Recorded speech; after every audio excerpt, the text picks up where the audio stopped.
നമസ്കാരം. തിരുവനന്തപുരത്തെ ഒരു കുഞ്ഞു ഹോട്ടലിൽ ഉച്ചഭക്ഷണം കഴിക്കാനെത്തിയ ആൾക്കാരുടെ തിരക്കാണ് ഈ കാണുന്നത്. അക്ഷയപാത്രം എന്നാണ് ഈ കടയുടെ പേര്. തിരുവനന്തപുരത്തെ വെള്ളടയ്ക്കടുത്തുള്ള നെട്ട എന്ന സ്ഥലത്താണ് ഈ കടയുള്ളത്. പേര് പോലെ തന്നെ നമ്മുടെ മനസ്സ് നിറയ്ക്കലും അതുപോലെ തന്നെ വയറ് നിറയ്ക്കാനുമാണ് ഈ കട. ഒരു കുഞ്ഞു ഹോട്ടലായിട്ട് അപ്പുറത്തുണ്ടായിരുന്നു. അതിപ്പോൾ വളരെ വിശാലമായിട്ട് ഇപ്പുറത്തേക്ക് മാറ്റിവെച്ചു.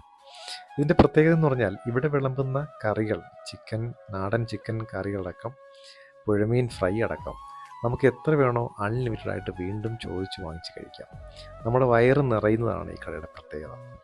ഞാൻ മനസ്സിലാക്കുന്നത് സാധാരണ എല്ലാ കടയുടമകളും കസ്റ്റമേഴ്സിൻ്റെ മനസ്സ് നിറയ്ക്കാൻ കഴിഞ്ഞാൽ അവരുടെ കട വിജയിച്ചു കഴിഞ്ഞു. ഈ കടയിൽ ആൾക്കാർ വീണ്ടും ക്ഷമയോടെ കാത്തിരിക്കുന്നത് നമുക്ക് കാണാൻ പറ്റും ഭക്ഷണം കഴിക്കാനായിട്ട്. ഈ കാണുന്നതാണ് ഈ കടയുടെ ഓണറും കുക്കും ക്യാഷ്യറും എല്ലാം. കയ്യിലിരിക്കുന്ന കുഞ്ഞ് അക്ഷയപാത്രം പോലെ വരുന്ന ആൾക്കാരുടെ മനസ്സ് നിറയ്ക്കലാണ്